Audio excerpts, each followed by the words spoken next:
Nós estamos de volta na entrevista com o senador Aloysio Mercadante, do PT de São Paulo. Nós estamos falando sobre a crise no Senado Federal, a grave crise no Senado brasileiro.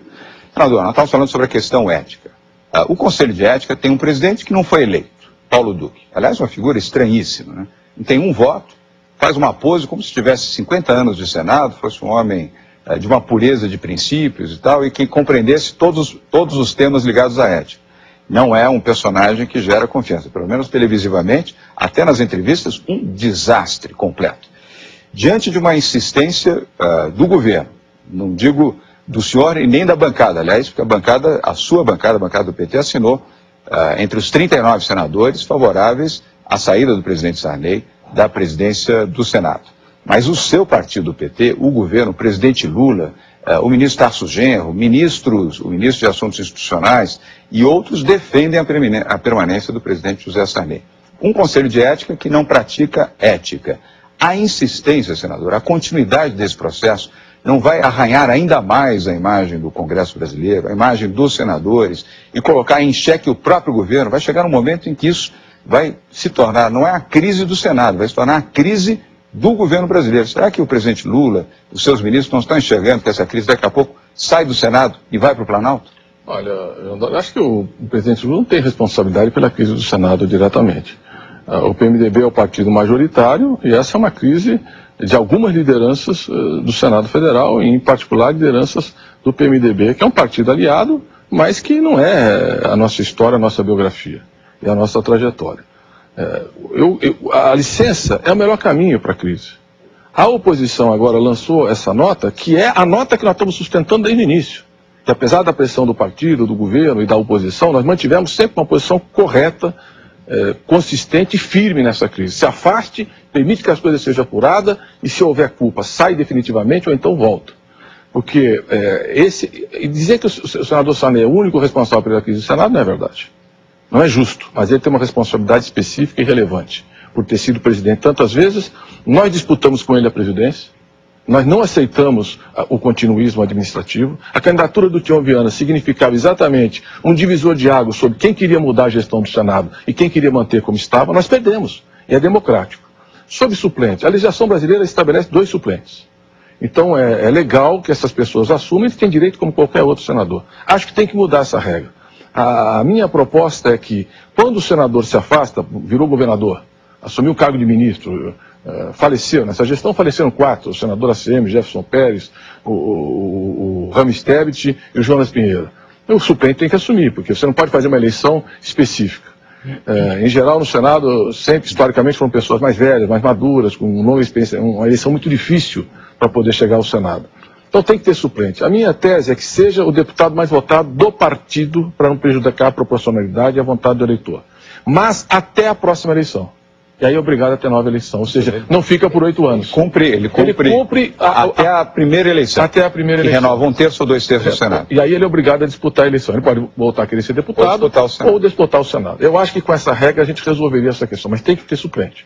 Não tem como você, por exemplo, o senador se afasta, você faz uma nova eleição, é inviável. Você perde a proporcionalidade. É inviável. Então nós precisamos fazer isso. Do jeito que é no Senado, vão começar a matar a senadora. Então. A dificuldade também do Conselho de Ética é que ninguém quer julgar os seus pares. É muito desagradável você conviver, você tem uma relação pessoal, você tem, de alguma forma, um respeito, você tem uma afinidade, e de repente você é juiz da pessoa que você mais convive. Por que não usa o poder judiciário? A imprensa não quer discutir isso, mas nós vamos ter que discutir.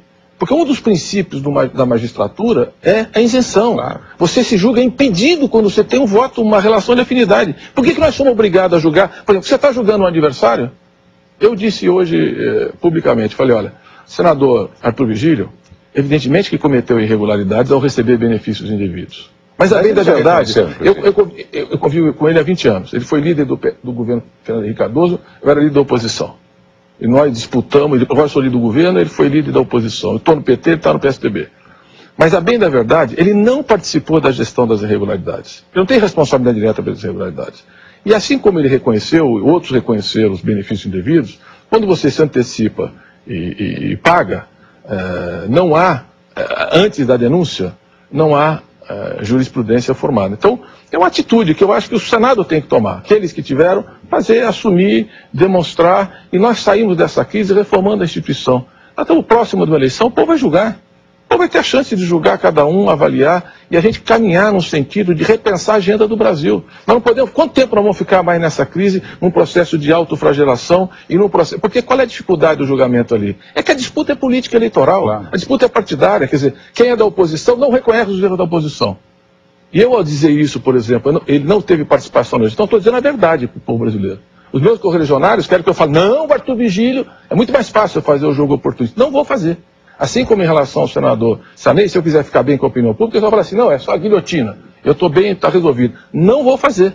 Eu quero direito de defesa, as pessoas vão ter... Agora, vão responder pelo que fizeram. Mas vão ter que se explicar, vão ter que assumir a responsabilidade. Não, na presidência, a licença é necessária para evitar, inclusive, essa contaminação da crise que vem se arrastando toda esse período. Está contaminando a instituição toda. E está gerando um processo de turbulência que vai virando irracional, que as pessoas já estão quase se agredindo ali dentro. Senador, antes, é só o que falta. É só o que falta. Está um passo de começar a agressão. Eu nesse processo, o meu papel tem sido tentar trazer racionalidade, equilíbrio, dialogar e buscar interlocução.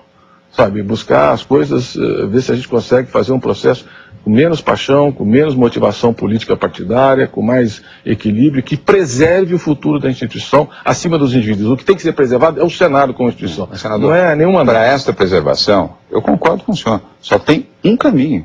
É a licença do presidente José Sarney. O caminho atual, daqui a pouco vai ser um outro caminho, mais grave, mais agudo e talvez injusto. Mais dramático. Do ponto de vista mais dramático. É porque do drama que ele vai provocar. No processo dessa crise não estava em jogo o mandato, estava em jogo a instituição, a presidência. E aí que eu achava que a solução correta era a licença. Os dois estão e agora está chegando, colocando mandatos em jogo.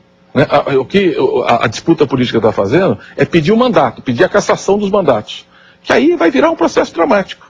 Um processo dramático do ponto de vista de uma instituição que está no final do período legislativo, na antevéspera de uma eleição, e essa disputa acaba virando uma disputa política, eleitoral, estratégica. Bom, no próximo bloco nós vamos continuar falando sobre a crise do Senado, o que você, como telespectador, já percebe. Nós podíamos estar discutindo aqui a economia do país, o desenvolvimento social, etc. Estamos discutindo a crise do Senado, porque há exatos 2 meses que o Senado Federal é manchete dos jornais do Brasil e, infelizmente, de jornais do exterior. No próximo bloco, nós voltamos a conversar com o senador Aloysio Mercadante. O Show Business volta já já.